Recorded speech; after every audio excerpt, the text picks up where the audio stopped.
Hello বন্ধুরা, কাহিনীওয়ালা চ্যানেলের দ্বিতীয় গল্পের দ্বিতীয় ভাগে আপনাদের স্বাগত। আমরা যে গল্পটা পড়ছি সেটি হচ্ছে বাণভট্ট রচিত কাদম্বরী দ্বিতীয় ভাগ। কথারম্ভ। অবন্তী দেশে উজ্জয়িনী নামে নগরী আছে। সেই স্থানে ভুবনত্রয়ের স্বর্গস্থিতি সংহারকারী মহাকালাভিধান ভগবান দেবাদিদেব মহাদেব অবস্থিতি করেন। সেই স্থানে শিপ্রা নদী তরঙ্গরূপ ভ্রুকুটি বিস্তারপূর্বক ভাগীরথীর প্রতি উপহাস করিয়া বেগবতী হইয়া প্রবাহিত হইতেছে। তথায় তারাপীড় নামে মহাযশস্বী তেজস্বী প্রবল প্রতাপ নরপতি ছিলেন। তিনি অর্জুনের ন্যায় নিজ ভুজ বলে অখণ্ড ভূমণ্ডল জয় ও প্রজাগণের ক্লেশ দূর করিয়া সুখে রাজ্য ভোগ করেন। তাহার গুণে বশীভূত হইয়া লক্ষ্মী কমলবন তুচ্ছ করিয়া নারায়ণ বক্ষস্থল পরিত্যাগ করিয়া তাহাকেই গাঢ় আলিঙ্গন করিয়াছিলেন।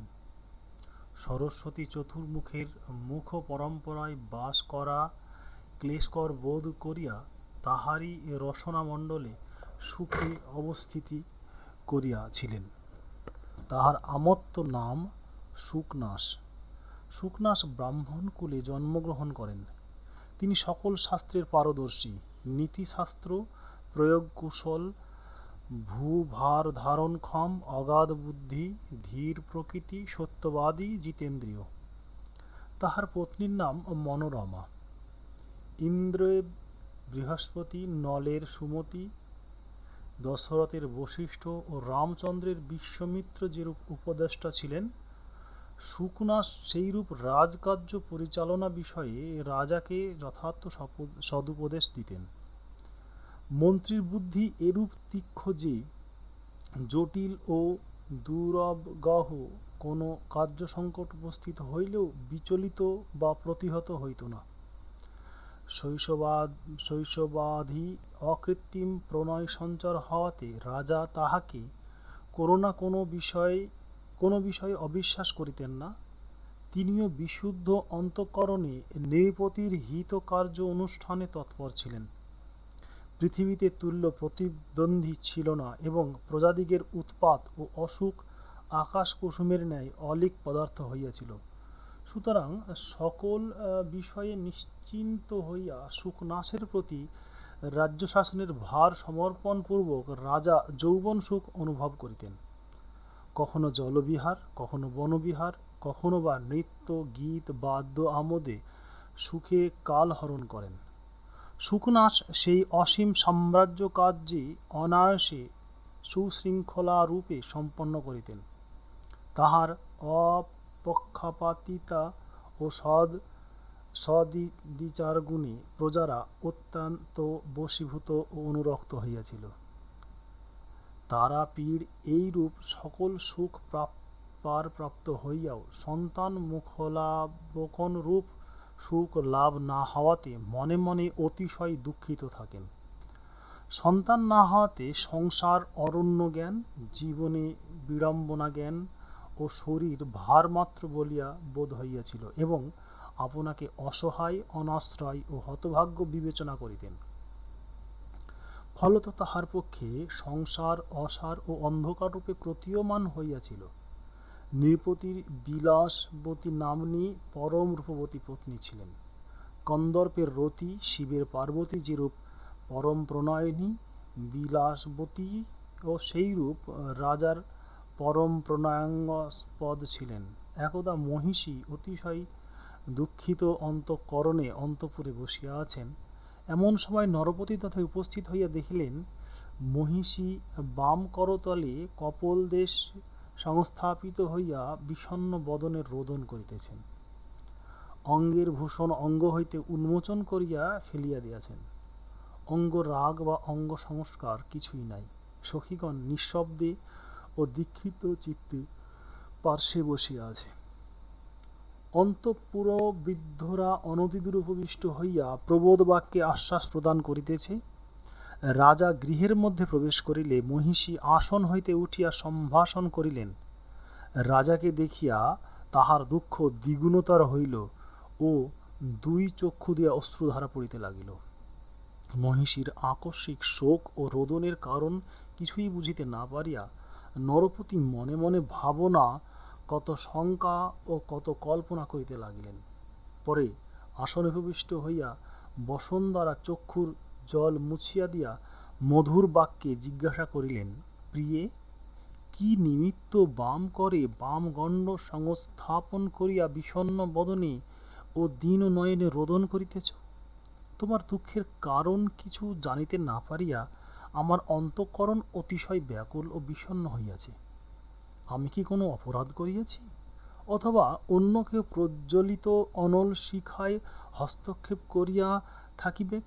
যাহা হোক, শোকের কারণ বর্ণনা করিয়া আমার উদ্বেগ ও উৎকণ্ঠা দূর করো। রাজা এত অনুনয় করিলেন, বিলাসবতী কিছুতেই উত্তর দিলেন না, বরং আরও শোককুল হইয়া রোদন করিতে লাগিলেন। রাজ্ঞীর তাম্বুল কঙ্কর বাহিনী বদ্ধাঞ্জলি হইয়া নিবেদন করিল, মহারাজ, আপনি কোনো অপরাধ করেন নাই, এবং রাজমহিষীর নিকটে অন্য অপরাধ করিবেক এ কথাও অসম্ভব। মহিষী যে নিমিত্ত রোদন করিতেছেন তাহা শ্রবণ করুন। সন্তানের মুখলাবকন রূপ সুখলাভে বঞ্চিত হইয়া রানী বহু দিবসাবধি শোকাকুল ছিলেন, কিন্তু মহারাজের মনোপীড়া হইবে বলিয়া এতদিন দুঃখ প্রকাশ করেন নাই। মনের দুঃখ মনেই গোপন রাখিয়াছিলেন। অদ্য চতুর্দশী, মহাদেবের পূজা দিতে মহাকালের মন্দিরে গিয়াছিলেন। তথায় মহাভারত পাঠ হইতেছিল, তাহাতে শুনিলেন, সন্তানবিহীন ব্যক্তিদিগের সদ্গতি হয় না। পুত্র না জন্মিলে পুণ্যাম্য নরক হইতে উদ্ধারের উপায়ান্তর নাই। পুত্রহীন ব্যক্তির ইহলোকে সুখ ও পরলোকে পরিত্রাণ পাইবার সম্ভাবনা নাই। তাহার জীবন, ধন, ঐশ্বর্য সকলই নিষ্ফল।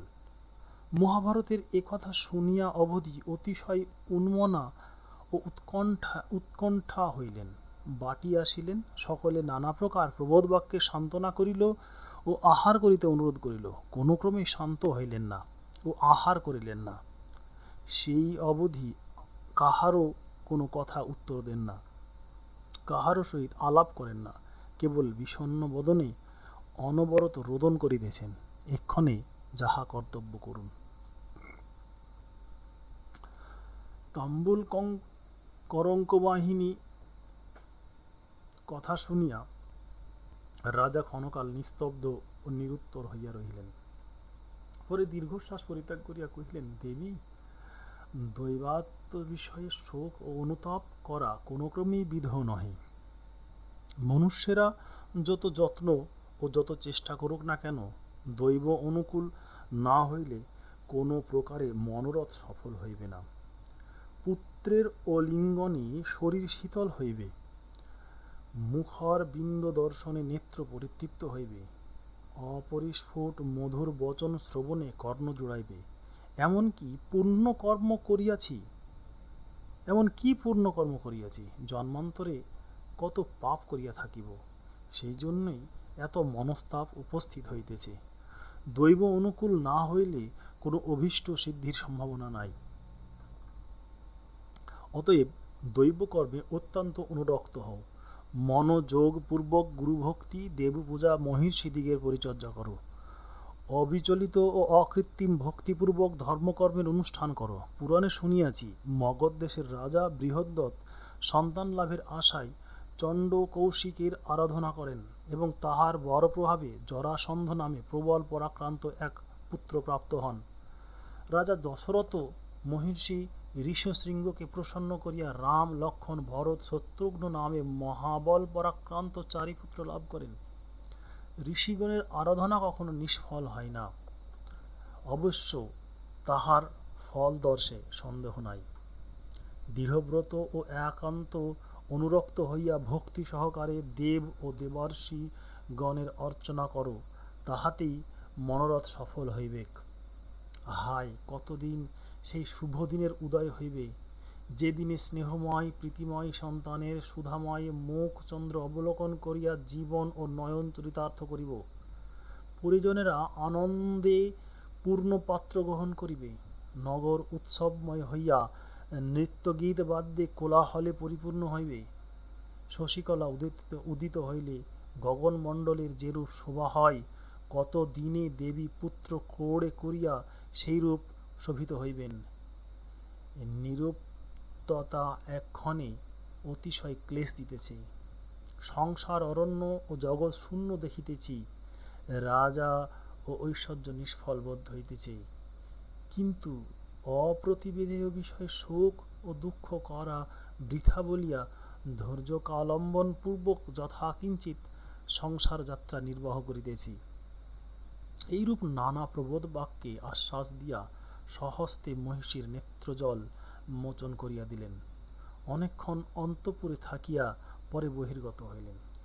রাজা অন্তঃপুর হইতে বহির্গত হইলে বিলাসবতী প্রবোধ বাক্যে কিঞ্চিৎ শান্ত হইয়া স্নান ভোজনাদি সমাপন করিলেন।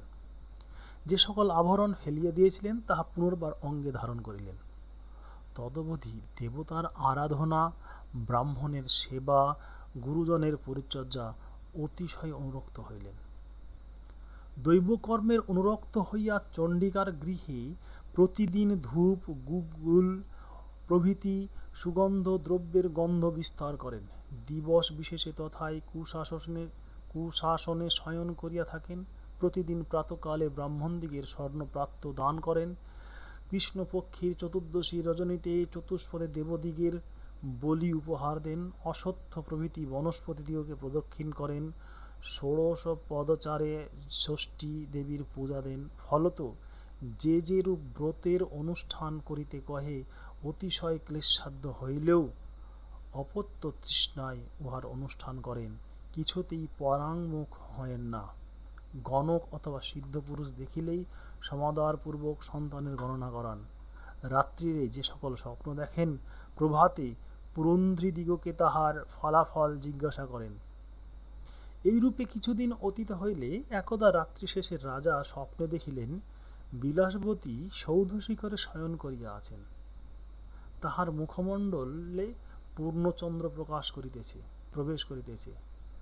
স্বপ্ন দর্শনান্তর অমনি জাগরিত হইয়া শীঘ্র শয্যা ত্যাগ করিলেন। অনন্তর শুকনাসকে আহ্বান করিয়া তাহার সাক্ষাতে স্বপ্ন বৃত্তান্ত করিলেন। শুকনাস শুনিয়া অতিশয় আহ্লাদিত হইলেন এবং প্রীতি প্রফুল্ল বদনে কহিলেন, মহারাজ, বুঝি অনেক কালের পর আমাদিগের মনোরথ পূর্ণ হইল। অচিরাৎ আপনি পুত্রমুখ নিরীক্ষণ করিয়া আনন্দিত হইবেন সন্দেহ নাই। আমিও আজি রজনীতে স্বপ্নে প্রশান্তমূর্তি দিব্যাকৃতি এক ব্রাহ্মণকে মনোরমার উৎসঙ্গে বিকশিত পুণ্ডরীক নিক্ষেপ করিতে দেখিয়াছি। শাস্ত্রকারেরা কহেন, শুভ ফলদায়ের পূর্বে শুভ লক্ষণ সকল দেখিতে পাওয়া যায়। যদি আমাদিগের চিরপ্রার্থিত মনোরথ সম্পন্ন হয়, তাহা হইলে ইহা অপেক্ষা আহ্লাদের বিষয় আর কি আছে। রাত্রি শেষে যে স্বপ্ন দেখা যায় তাহা প্রায় বিফল হয় না। রাজমহিষী বিলাসবতী অচিরাৎ পুত্র সন্তান প্রসব করিবেন সন্দেহ নাই। রাজা মন্ত্রীর স্বপ্ন বৃত্তান্ত শ্রবণে অধিকতর আহ্লাদিত হইলেন এবং তাহার হস্ত ধারণপূর্বক অন্তঃপুরে প্রবেশিয়া উভয়ে আপন আপন স্বপ্ন বৃত্তান্ত বর্ণন দ্বারা রাজমহিষীর আনন্দোৎপাদন করিলেন।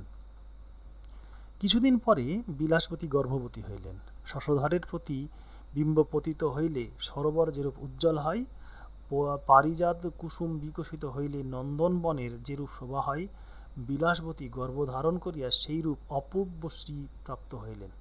দিনে দিনে গর্ভের উপচয় হইতে লাগিল। সলিল ভারাক্রান্ত মেঘমালার ন্যায় বিলাসবতী গর্ভভারে মন্থর গতি হইলেন। মুখে বারংবার জম্ভিকা ও জল উঠিতে লাগিল। শরীর অবশ ও পাণ্ডুবর্ণ হইল। এই সকল লক্ষণ নিরীক্ষণ করিয়া পরিজনেরা অনায়াসে বুঝিতে পারিল রানী গর্ভিণী হইয়াছেন। একদা প্রদোষ সময়ে শুকনাস ও রাজা রাজভবনে আসিয়াছেন। এ সময়ে কুলবর্ধনা নাম্নী প্রধান উপচারিকা তথায় উপস্থিত হইয়া রাজার কর্ণে মহিষীর গর্ভসঞ্চারের সংবাদ কহিল। নরপতি শুভ সংবাদ শুনিয়া আনন্দের পরকাষ্ঠা প্রাপ্ত হইলেন। আহ্লাদে কলেবর রোমাঞ্চিত ও কপোলমূল বিকশিত হইয়া উঠিল।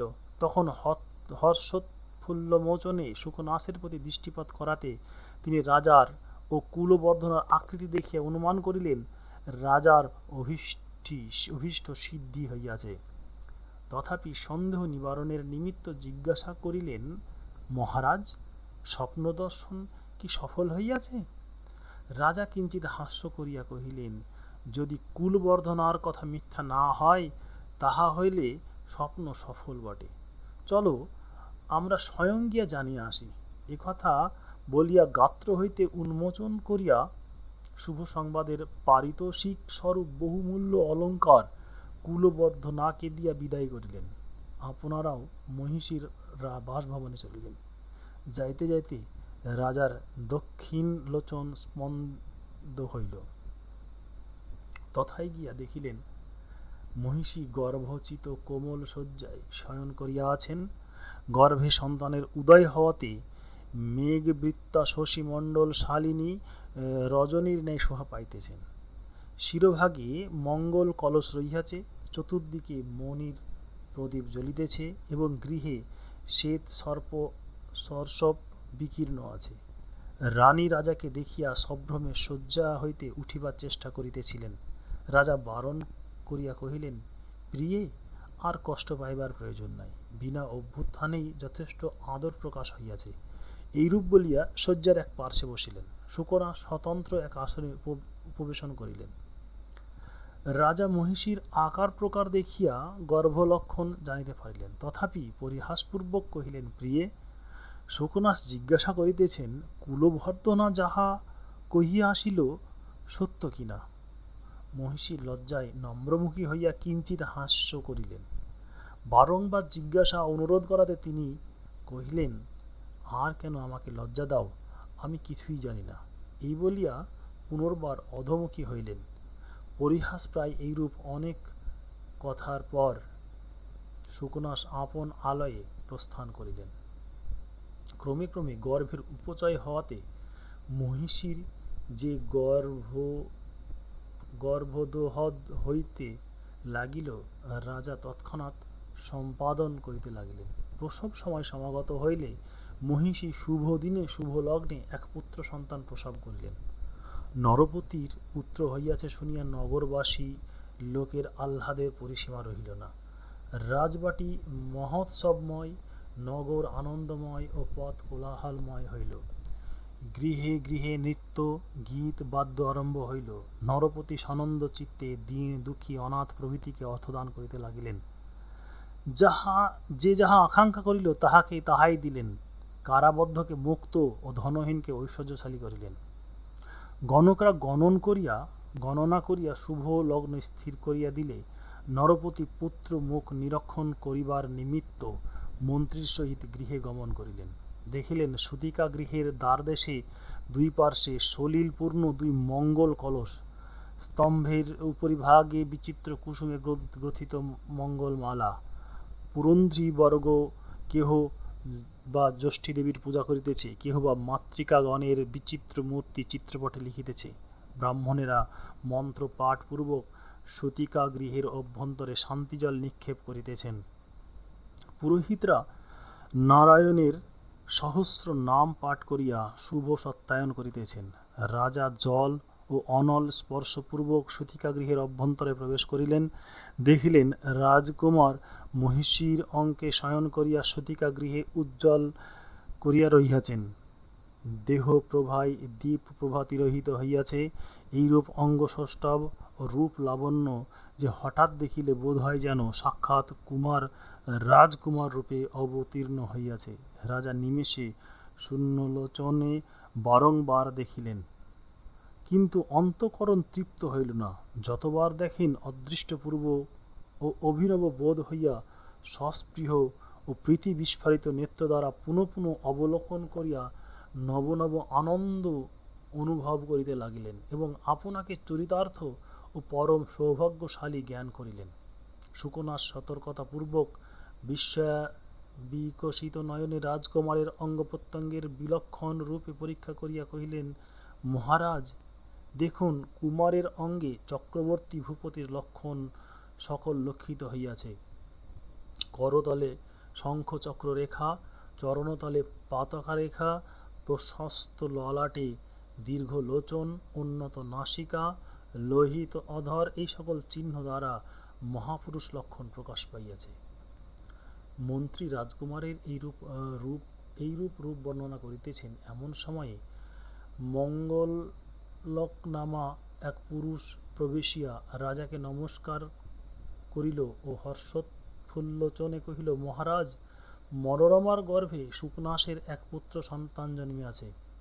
নরপতি এই শুভ সংবাদ শ্রবণ করিয়া অমৃত বৃষ্টিতে অভিষিক্ত হইলেন এবং আহ্লাদিত চিত্তে কহিলেন, আজি কি শুভ দিন, কি শুভ সংবাদ শুনিলাম। বিপদের ও সম্পদের অনুসন্ধান করে এই জনবাক্য কখনো মিথ্যা নহে। এই বলিয়া প্রীতি বিকশিত মুখে হাসিতে হাসিতে সমাগত পুরুষকে শুভ সংবাদের অনুরূপ পরিতোষক দিয়ে বিদায় করিলেন। পরে নর্তক, বাদক, গায়কগণ সমবিহারে শুকনাসের মন্দিরে গমন করিয়া মহামহোৎসব প্রবৃত্ত হইলেন। দশম দিবসে পবিত্র মুহূর্তে কোটি কোটি গাভী ও সুবর্ণ ব্রাহ্মণোৎসাত করিয়া ও দীন দুঃখীকে অনেক ধন দিয়া নরপতি পুত্রের নামকরণ করিলেন। স্বপ্নে দেখিয়াছিলেন পূর্ণচন্দ্র রাজ্ঞীর মুখমণ্ডল প্রবেশ করিতেছে, সেই নিমিত্ত পুত্রের নাম চন্দ্রাপীড় রাখিলেন। মন্ত্রী ও ব্রাহ্মণোচিত সমস্ত ক্রিয়া সম্পাদন পূর্বক রাজার অভিমতে আপন পুত্রের নাম বৈশাম্পায়ন রাখিলেন। ক্রমে চূড়াকরণ প্রভৃতি সমুদায় সংস্কার সম্পন্ন হইল। কুমারের ক্রীড়ায় কালক্ষেপ না হয় এই নিমিত্ত রাজা নগরের প্রান্তে শিপ্রা নদীর তীরে এক বিদ্যা মন্দির প্রস্তুত করাইলেন। বিদ্যা মন্দিরের এক পার্শ্বে অশ্বশালা ও নিম্নে ব্যায়ামশালা প্রস্তুত হইল। চতুর্দিক উন্নত প্রাচীর দ্বারা পরিবৃত হইল। অশেষ বিদ্যা পারদর্শী মহোপাধ্যায়ী অধ্যাপকগণ অতি যত্নে আনিত ও শিক্ষা প্রদানে নিয়োজিত হইলেন। নরপতি শুভদিনে স্বপুত্র চন্দ্রাপীড় ও মন্ত্রীপুত্র বৈশাম্পায়নকে তাহাদিগের নিকটে সমর্পণ করিলেন। প্রতিদিন মহিষী সহিত স্বয়ং বিদ্যামন্দিরে উপস্থিত হইয়া তত্ত্বাবধান করিতে লাগিলেন। রাজকুমার এইরূপ বুদ্ধিমান ও চতুর ছিলেন যে অধ্যাপকগণ তাহার নব বুদ্ধি কৌশল দর্শনে চমৎকৃত ও উৎসাহিত হইয়া সমাধিক পরিশ্রম স্বীকারপূর্বক শিক্ষা দিতে লাগিলেন। তিনিও অনন্যমনা ক্রীড়াসিক্ত রহিত হইয়া ক্রমে সমস্ত বিদ্যা অধ্যয়ন করিল। তাহার হৃদয় দর্পণে সমুদায় কলা সংক্রান্ত হইল। অল্পকালের মধ্যেই শব্দশাস্ত্র, বিজ্ঞানশাস্ত্র, রাজনীতি, ব্যায়াম কৌশল, অস্ত্র ও সঙ্গীত বিদ্যা, সর্বদেশ ভাষা এবং কাব্য, নাটক, ইতিহাস প্রভৃতি সমুদায় শিখিলেন। ব্যায়াম প্রভাবে শরীর এরূপ বলিষ্ঠ হইল যে করব সকল সিংহ দ্বারা আক্রান্ত হইলে যেরূপ নড়িতে চড়িতে পারে না, সেইরূপ তিনি ধরিলেও এক পা চলিতে পারে না। ফলত এইরূপ পরাক্রান্ত ও শক্তিশালী হইলে যে 10 জন বলবান পুরুষ যে মুদ্গর তুলিতে পারে না, তিনি অবলীলাক্রমে সেই মুদ্গর ধারণপূর্বক ব্যায়াম করিতেন। ব্যায়াম ব্যতিরেকে আর সকল বিদ্যায় বৈশাম্পায়ন চন্দ্রপীড়ের অনুরূপ হইলেন। শৈশবাবধি একত্র বাস ও একত্র বিদ্যাভ্যাস প্রযুক্ত পরস্পর অকৃত্রিম প্রণয় ও অকপট মিত্রতা জন্মিল। বৈশাম্পায়নের ব্যতিরেকে রাজকুমারের এক মুহূর্তে থাকিতে পারিতেন না। বৈশাম্পায়ন সর্বদা রাজকুমারের নিকটবর্তী থাকিতেন। এইরূপে বিদ্যালয়ে বিদ্যাভ্যাস করিতে করিতে শৈশব, অতীত ও যৌবনকাল সমাগত হইল। চন্দ্রোদয়ের প্রদোষের যেরূপ রমণীয়তা হয়, গগনমণ্ডলে ইন্দ্রধনু উদিত হইলে বর্ষাকালের যেরূপ শোভা হয়, কুসুমোদ্গমে কল্পপাদপের যেরূপ শ্রী হয়, যৌবনারম্ভে রাজকুমার সেইরূপ পরম রমণীয়তা ধারণ করিলেন। বক্ষস্থল বিশাল উরু যুগল, মাংসল মধ্যভাগ ঘীন, ভুজোদয় দীর্ঘ, স্কন্ধদেশ স্থূল এবং স্বর গম্ভীর হইল। উত্তমরূপে বিদ্যা শিক্ষা হইলে আচার্যেরা বিদ্যালয় হইতে গৃহে যাইবার অনুমতি দিলেন। তদনুসারে রাজা চন্দ্রাপীড়কে বাটিতে আনিবার নিমিত্ত শুভদিনে অনেক তুরঙ্গ, মাতঙ্গ, পদাতি সৈন্য সমবিব্যাহারে দিয়া সেনাধ্যক্ষ বলাহককে বিদ্যামন্দিরে পাঠাইয়া দিলেন। সমাগত অন্যান্য রাজাগণও চন্দ্রাপীড়ের দর্শন লালসায় বিদ্যালয়ে গমন করিলেন। বলাহক বিদ্যা মন্দিরে প্রবেশিয়া রাজকুমারকে প্রণাম করিয়া কৃতাঞ্জলি পুটে নিবেদন করিলেন। কুমার, মহারাজ কহিলেন, আমাদিগের মনোরথ পূর্ণ হইয়াছে। তুমি সমস্ত শাস্ত্র, সকল কলা, সমুদায় আয়ুধ বিদ্যা অভ্যাস করিয়াছ। এক্ষণে আচার্যেরা বাটী আসিতে অনুমতি দিয়াছে। প্রজারা ও পরিজনেরা দেখিতে অতিশয় উৎসুক হইয়াছে। অতএব আমার অভিলাষ, তুমি অবিলম্বে বাটী আসিয়া দর্শনোৎসুক পরিজনদিগকে দর্শন দিয়া পরিতৃপ্ত করো এবং ব্রাহ্মণদিগের সমাদর, মানী লোকের মানরক্ষা, সন্তানের ন্যায় প্রজাদিগের প্রতিপালন ও বন্ধুবর্গের আনন্দোৎপাদনপূর্বক পরম সুখের রাজ্য সংভোগ করো। আপনার অবরোহণের নিমিত্ত মহারাজ ত্রিভুবনের এক অমূল্য রত্নস্বরূপ বায়ু ও গরুরের ন্যায় অতি বেগগামী ইন্দ্রাধুষ নামক অপূর্ব ঘোটক প্রেরণ করিয়াছেন। ওই ঘোটক সাগরের প্রবাহবদ্ধ হইতে উত্থিত হয়। পারস্য দেশের অধিপতি মহারত্ন এবং আশ্চর্য পদার্থ বলিয়া ও মহারাজকে উপহার দেন। অনেক অশ্বলক্ষণবিদ পণ্ডিতরা কহিয়াছেন, উচ্চৈঃশ্রবা যে সকল সুলক্ষণ শুনিতে পাওয়া যায়, উহারও সেই সকল সুলক্ষণ আছে। ফলত ইন্দ্রায়ুধ সামান্য ঘোটক নহে। আমরা এই রূপ ঘোটক কখনো দেখি নাই। দ্বারদেশে বদ্ধ আছে, অনুমতি হইলে আনয়ন করা যায়। দর্শনাভিলাষী রাজারাও সাক্ষাৎ করিতে আসিয়া বাহিরে আপনার প্রতীক্ষা করিতেছেন।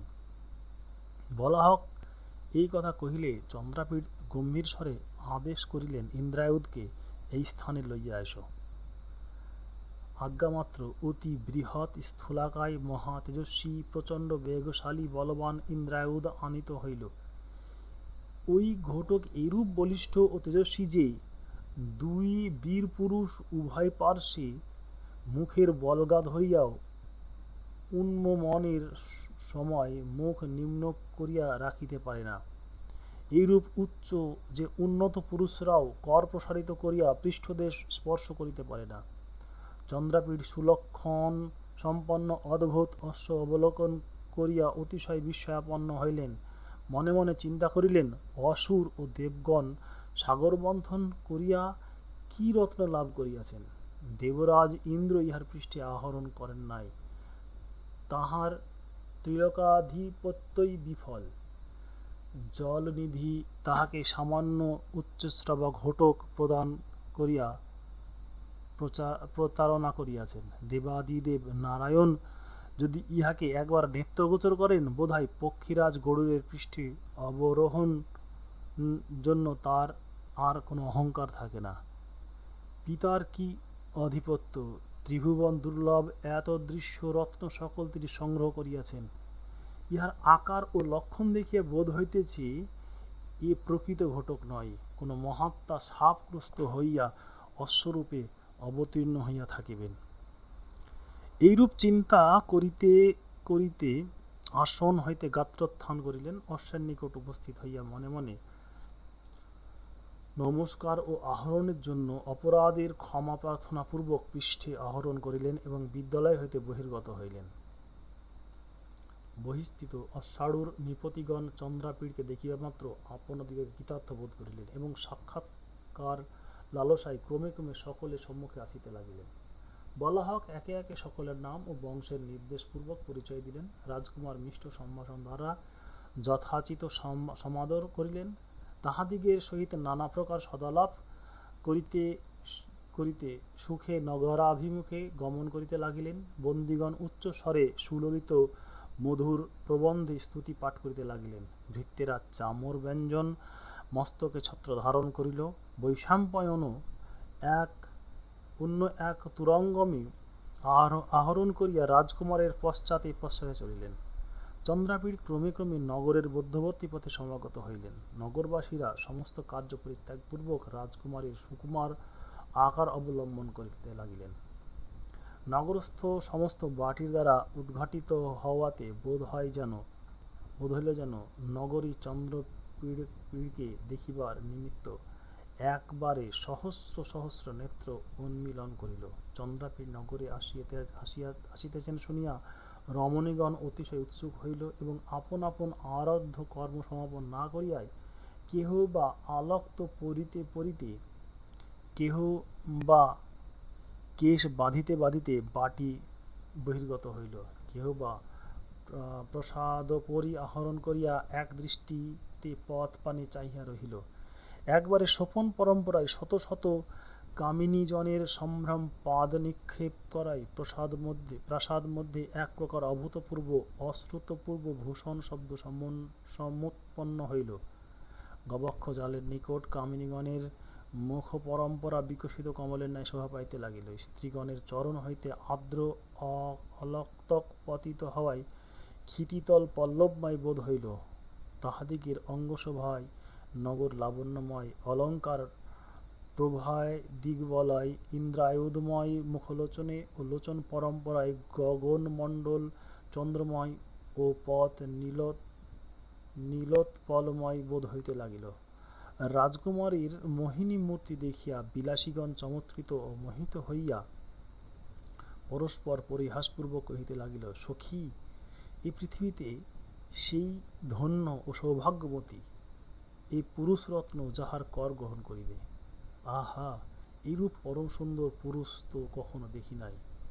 বিধি বুঝি পুরুষ যা নিধি করিয়া ইহার সৃষ্টি করিয়া থাকিবেন। যাহা হোক, আজই আমার অঙ্গবিশিষ্ট অনঙ্গকে প্রত্যক্ষ করিলাম। ফলত নির্মল জলে ও স্বচ্ছ স্ফটিকে যেরূপ প্রতিবিম্ব পতিত হয়, সেইরূপ কামিনীগণের হৃদয় দর্পণে চন্দ্রপীড়ের মোহিনী মূর্তি প্রতিবিম্বিত হইল। রাজকুমার ক্ষণকাল পরে তাহাদিগের দৃষ্টি অগোচর হইলেন, হৃদয়ের অগোচরে কোনো কালেই হইতে পারিলেন না। রাজকুমার রাজবাটির সমীপবর্তী হইলে পৌরঙ্গনারা পুষ্পবৃষ্টির ন্যায় তাহার মস্তকে মঙ্গলাঞ্জলি বর্ষণ করিল। ক্রমে দ্বারদেশে উপস্থিত হইয়া ঘটক হইতে অবতীর্ণ হইলেন। বলাহক অগ্রে অগ্রে পথ দেখাইয়া চলিল। রাজকুমার বৈশাম্পায়নের হস্ত ধারণপূর্বক রাজভবনে প্রবেশ করিলেন। দেখিলেন শত শত বলবান দ্বারপাল শস্ত্রে সুসজ্জিত হইয়া দ্বারে দণ্ডায়মান আছে। দ্বারদেশে অতিক্রম করিয়া দেখিলেন কোনো কোনো স্থানে ধনু, বাণ, তরবারি ইত্যাদি প্রভৃতি নানাবিধ অস্ত্রশস্ত্রে পরিপূর্ণ অস্ত্রশালা, কোনো স্থানে সিংহ, গণ্ডার, করি, করব, ব্যাঘ্র, ভল্লুক প্রভৃতি ভয়ঙ্কর পশু সমাকীর্ণ পশুশালা, কোনো স্থানে নানা দেশীয় সুলক্ষণ সম্পন্ন নানা প্রকার অশ্বে বেষ্টিত মন্দুরা, কোনো স্থানে কুররি, কোকিল, রাজহংস, চাতক, শিখণ্ডী, শুক, সারিকা ইত্যাদি পক্ষীগণ মধুর কোলাহলে পরিপূর্ণ পক্ষীশালা, কোন স্থানে বেণু, বীণা, মুরজ, মৃদঙ্গ প্রভৃতি নানাবিধ বাদ্যযন্ত্রে বিভূষিত সঙ্গীতশালা, কোন স্থানে বিচিত্র চিত্রাশোভিত চিত্রশালিকা শোভা পাইতেছে। কৃত্রিম ক্রীড়া পর্বত, মনোহর সরোবর, সুরম্য জলযন্ত্রে রমণীয় ভুবন স্থানে স্থানে রহিয়াছে। দেশভাষাজ্ঞ নীতিপরায়ণ ধার্মিক পুরুষরা ধর্মাধিকরণ মন্দিরে উপবেশন পূর্বক ধর্মশাস্ত্রের মর্মানুসারে বিচার করিতেছেন। সমগত পুরুষের বিধি রত্নাসন ভূষিত সভামণ্ডপে বসিয়া আছেন। কোন স্থানে নর্তকীরা নৃত্য, গায়কেরা সঙ্গীত, বন্দীগণ স্তুতি পাঠ করিতেছে। জলচর পক্ষী সকল জলে কেলি করিয়া বেড়াইতেছে। বালক বালিকাগণ ময়ূর ও ময়ূরীর সহিত ক্রীড়া করিতেছে। হরিণ ও হরিণীগণ মানুষ সমাগমে ত্রস্ত হইয়া ভয়চকিত লোচনে বাটি চতুর্দিকে বেড়াইতেছে। অনন্তর 6 প্রকোষ্ঠ অতিক্রম করিয়া 7ম প্রকোষ্ঠে অভ্যন্তরে প্রবেশিয়া মহারাজ আবাসগৃহের নিকটবর্তী হইলেন। অন্তঃপুররন্ধ্রীরা রাজকুমারকে দেখিয়া মাত্র আনন্দিত মনে মঙ্গলাচরণ করিতে লাগিল। মহারাজ পরিষ্কৃত শয্যামণ্ডলে পর্যালঙ্কে নিঃসন্ন আছেন। শরীর রক্ষাধিকৃত অস্ত্রধারী দ্বারপালেরা সতর্কতাপূর্বক প্রহরীর কার্য করিতেছে। এমন সময় চন্দ্রাপীড় পিতার নিকটে উপস্থিত হইলেন। মহারাজ অবলোকন করুন, দ্বারপাল এই কথা কহিলে মহারাজ দৃষ্টিপাতপূর্বক বৈশাম্পায়ন সমবিহারী চন্দ্রাপীড়কে সমাগত দেখিয়া সাতিশয় আনন্দিত হইলেন। কর প্রসারণ পূর্বক প্রণত পুত্রকে গাঢ় আলিঙ্গন করিলেন। তাহার কেশ বিকশিত লোচন হইতে আনন্দাশ্রু নির্গত হইতে লাগিল। বৈশাম্পায়নকেও সমাদরে আলিঙ্গন করিয়া আসনে উপবেশন করিতে কহিলেন। ক্ষণকাল তথায় বসিয়া রাজকুমার জননীর নিকট গমন করিলেন। পুত্রবৎসলা বিলাসবতী স্নিগ্ধ ও প্রীতি প্রফুল্ল নয়নে পুত্রকে পুনঃ পুনঃ নিরীক্ষণ করিয়া তাহার মস্তকে আঘ্রাণ ও হস্ত দ্বারা গাত্রস্পর্শপূর্বক আপন উৎসঙ্গ দেশে বসাইলেন ও স্নেহ সম্বলিত মধুর বচনে বলিলেন, বৎস, তোমাকে নানা বিদ্যায় বিভূষিত দেখিয়া নয়ন ও মন পরিতৃপ্ত হইল। এক্ষণে বধূ সহচারী দেখিলে সকল মনোরথ পূর্ণ হয়। এ কথা কহিয়া লজ্জাবনত পুত্রের কপোল দেশে চুম্বন করিতে লাগিলেন। রাজকুমার এইরূপে সমস্ত অন্তঃপুরবাসিনীদিগকে দর্শন দিয়া আহ্লাদিত করিলেন। পরিশেষে শুকনাসের ভবনে উপস্থিত হইলেন।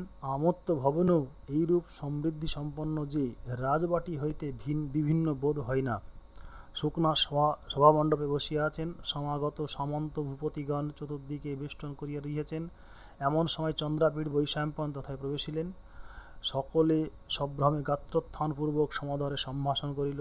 শুকনাস প্রণত পূর্বক রাজকুমারকে যুগপৎ আলিঙ্গন করিয়া পরম পরিতুষ্ট হইলেন। পরে রাজনন্দনকে সম্বোধন করিয়া কহিলেন, বৎস চন্দ্রাপীঠ, অদ্য তোমাকে কৃতবিদ্যা দেখিয়া মহারাজ যেরূপ সন্তুষ্ট হইয়াছেন, শত শত সাম্রাজ্য লাভেও তাদৃশ সন্তোষের সম্ভাবনা নাই। আজই গুরুজনের আশীর্বাদ ও মহারাজের পূর্বজন্মার্জিত সুকৃত ফলিল। আজই কুলদেবতা প্রসন্ন হইলেন। প্রজাগণ কি ধন্য ও পুণ্যবান, যাহাদিগের প্রতিপালনে নিমিত্ত তুমি ভূমণ্ডলে অবতীর্ণ হইয়াছ। বসুমতী কি সৌভাগ্যবতী, যিনি প্রতিভাবে তোমার আরাধনা করিবেন।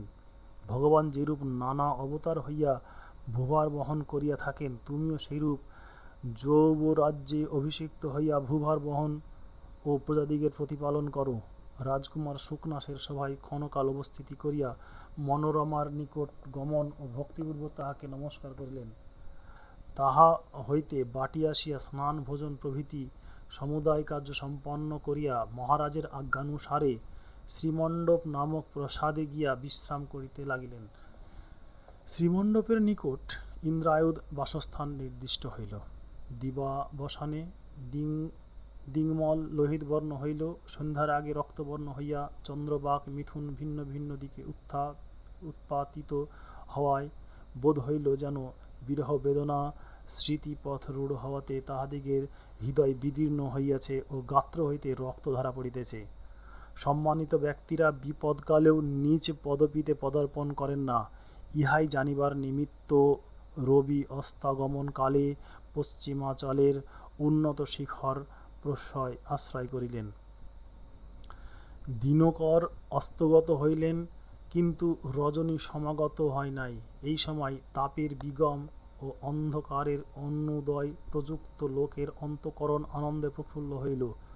সূর্যরূপ সিংহ অস্তাচলে গুহাশায়ী হইলে ধ্যান্তরূপ দন্তিযূথ নির্ভয়ে জগৎ আক্রমণ করিল।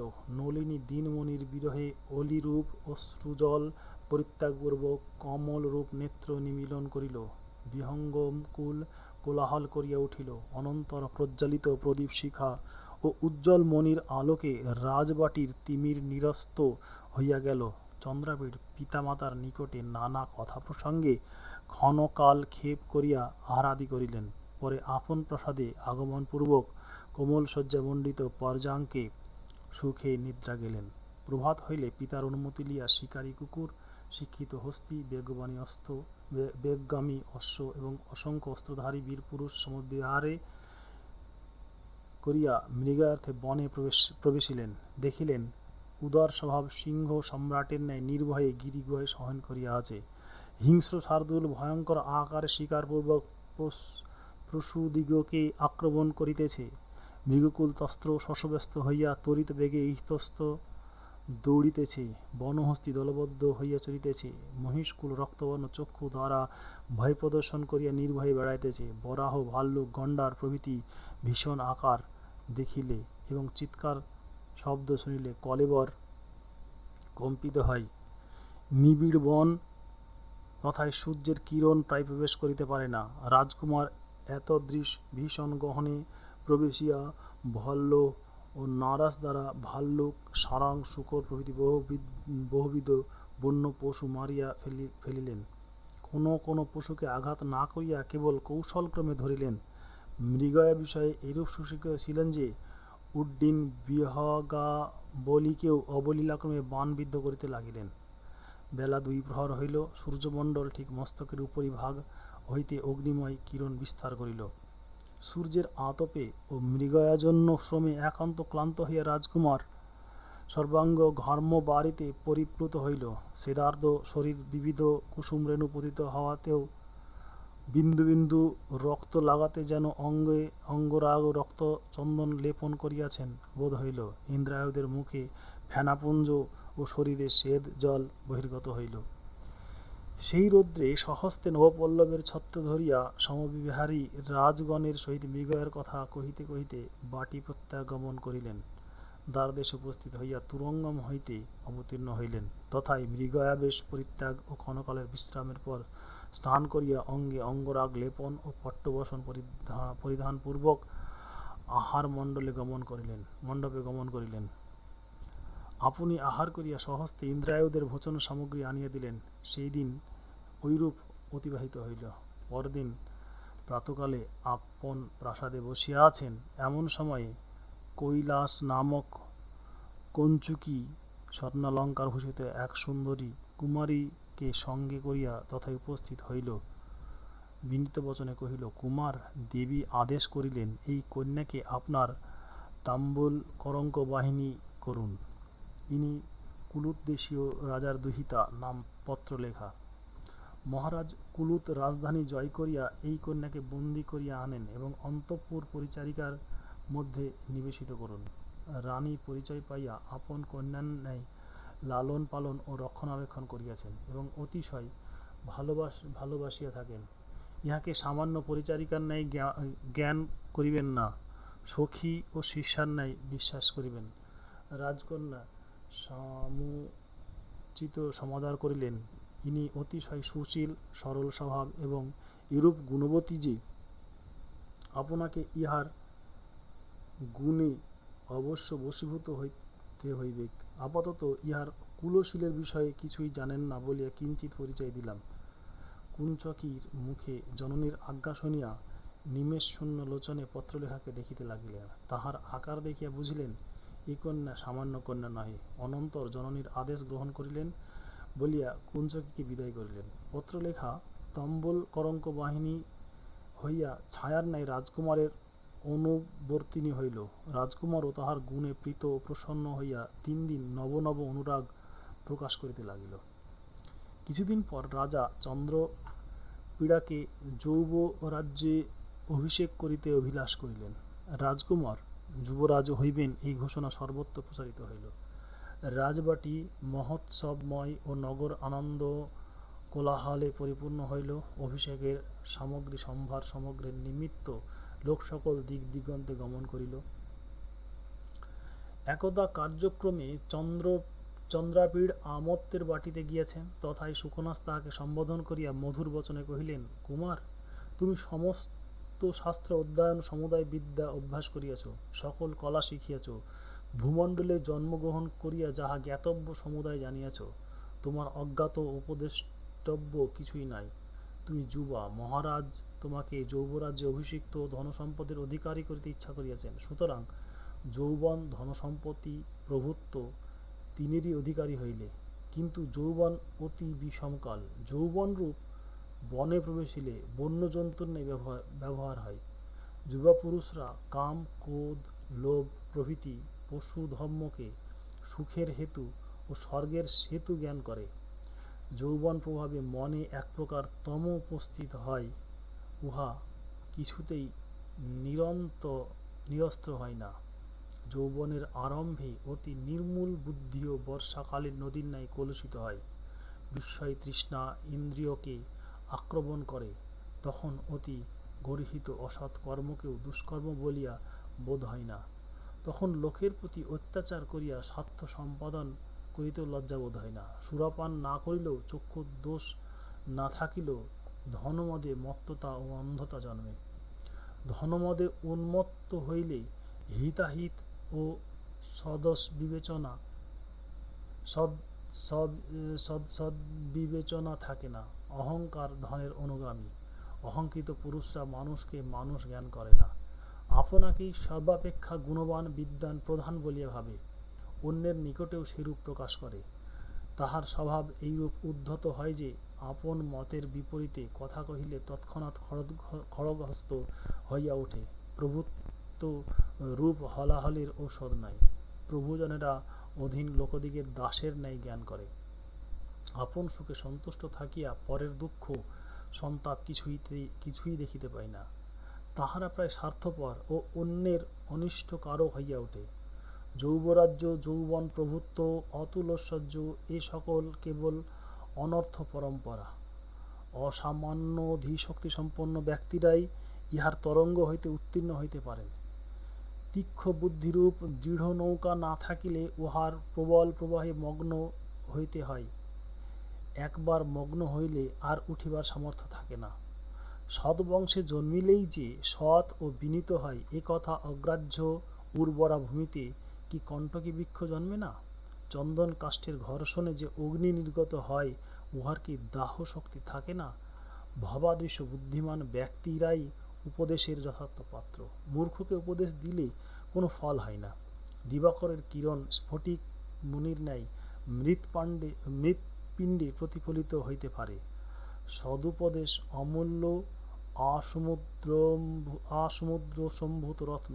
উহা শরীরের বৈরূপ্য প্রভৃতি জরায় কার্য প্রকাশ না করিয়াও বৃদ্ধত্ব সম্পাদন করে। ঐশ্বর্যশালীকে উপদেশ দেয় এমন লোক অতি বিরল। যেমন গিরিগুহার নিকট শব্দ করিলে প্রতিশব্দ হয়, সেইরূপ পার্শ্ববর্তী লোকের মুখে প্রভুবাক্যের প্রতিধ্বনি হইতে থাকে। অর্থাৎ প্রভু যাহা কহেন পরিষদেরা তাহাই যুক্তিযুক্ত বলিয়া অঙ্গীকার করে। প্রভু নিতান্ত অসঙ্গত ও অন্যায় কথাও পরিষদদিগের নিকট সুসঙ্গত ও ন্যায়ানুগত হয়, এবং সে কথার পুনঃ পুনঃ উল্লেখ করিয়া তাহারা প্রভুর কত প্রশংসা করিয়া থাকে। তাহার কথার বিপরীত কথা বলিতে কাহারও সাহস হয় না। যদি কোনো সাহসিক পুরুষ ভয় পরিত্যাগ করিয়া তাহার কথা ও অন্যায় ও অযুক্ত বলিয়া বুঝাইয়া দেন, তথাপি তাহা গ্রাহ্য হয় না। প্রভু সে সময় বধির হন এবং ক্রোধান্ধ হইয়া আত্মমতের বিপরীতবাদীর অপমান করেন। অর্থ অনর্থের মূল। মিথ্যা অভিমান, অকিঞ্চিৎকর অহংকার ও বৃথা ঔদ্ধত্য প্রায় অর্থ হইতেই উৎপন্ন হয়। প্রথমত লক্ষ্মীর প্রকৃতি বিবেচনা করিয়া দেখো। ইনি অতি দুঃখে লব্ধ, অতি যত্নে রক্ষিত হইলেও কখনো এক স্থানে স্থির থাকেন না। রূপ, গুণ, বৈদগ্ধ্য, কুলশীল কিছুই বিবেচনা করেন না। রূপ, গুণ, বিদ্বান, সদ্বংশজাত সুশীল ব্যক্তিরাও পরিত্যাগ করিয়া জঘন্য পুরুষাধমের আশ্রয় লন। দুরাচার লক্ষ্মী যাহাকে আশ্রয় করে সে স্বার্থ নিষ্পন্দন পর ও লুব্ধ প্রকৃতি হইয়া দূতক্রীড়াকে বিনোদ, পশু ধর্মকে রসিকতা, যথেষ্টাচারকে প্রভুত্ব ও মৃগয়াকে ব্যায়াম বলিয়া গণ্য করে। মিথ্যা স্তুতিবাদ করিতে না পারিলে ধনীদিগের নিকটে জীবিকা লাভ করা কঠিন। যাহারা অন্য কার্য পরাঙ্মুখ ও কার্যাকার্যে বিবেকশূন্য হয় এবং সর্বদা বদ্ধাঞ্জলি হইয়া ধনেশ্বরকে জগদীশ্বর বলিয়া বর্ণনা করে, তাহারাই ধনীদিগের সন্নিধানে বসিতে পায় এবং প্রশংসাভাজন হয়। প্রভু স্তুতিবাদককে যথার্থবাদী বলিয়া জ্ঞান করে, তাহার সহিত আলাপ করে, তাহাকেই সদ্বিবেচক ও বুদ্ধিমান বলিয়া ভাবেন, তাহার পরামর্শক্রমেই কার্য করিয়া থাকেন। স্পষ্টবক্তা উপদেষ্টাকে নিন্দক বলিয়া অবজ্ঞা করেন এবং নিকটেও বসিতে দেন না। তুমি দুরাবগাহ নীতি প্রয়োগ ও দুর্বোধ্য রাজতন্ত্রের ভার গ্রহণে পবিত্র হইয়াছ। সাবধান, যেন সাধুদিগের উপহাসপদ ও চাটুকারের প্রতারণাস্পদ হইও না। চাটুকারের প্রিয় বচনে তোমার যেন ভ্রান্তি জন্মে না। যথার্থবাদীকে নিন্দক বলিয়া যেন অবজ্ঞা করিও না। রাজারা আপন চক্ষে কিছুই দেখিতে পান না এবং এইরূপ হতভাগ্য লোক দ্বারা পরিবৃত থাকেন। প্রতারণা করাই যাহাদিগের সম্পূর্ণ মানুষ। তাহারা প্রভুকে প্রতারণা করিয়া আপন অভিপ্রায় সিদ্ধ করিতে পারিলেই চরিতার্থ ও সর্বদা উহারই চেষ্টা পায়। বাহ্য ভক্তি প্রদর্শনপূর্বক আপনাদিগের দুষ্ট অভিপ্রায় গোপন করিয়া রাখে। সময় পাইলে চাটু বচনে প্রভুকে প্রতারিত করিয়া লোকের সর্বনাশ করে। তুমি স্বভাবত ধীর, তথাপি তোমাকে বারংবার উপদেশ দিতেছি, সাবধান, যেন ধন ও যৌবন মদে উন্মত্ত হইয়া কর্তব্য কর্মের অনুষ্ঠান পরাঙ্মুখ ও অসদাচরণে প্রবৃত্ত হইও না। এক্ষণে মহারাজের ইচ্ছাক্রমে অভিনব যৌবরাজ্যে অভিষিক্ত হইয়া কুল ক্রমাগত ভূভার বহন করো। আরতি মণ্ডলের মস্তক অবনত করো। সমুদায় দেশ জয় করিয়া অখণ্ড ভূমণ্ডলে আপন আধিপত্য স্থাপনপূর্বক প্রজাদিগের প্রতিপালন করো। এইরূপ উপদেশ দিয়া আম্মত ক্ষান্ত হইলেন। চন্দ্রাপীঠ শুকনাসের গভীর অর্থযুক্ত উপদেশ বাক্য শ্রবণ করিয়া মনে মনে উহারই আন্দোলন করিতে করিতে বাটী গমন করিলেন। দ্বিতীয় পাঠ, এরপরে আমরা তৃতীয় পাঠ পড়ব।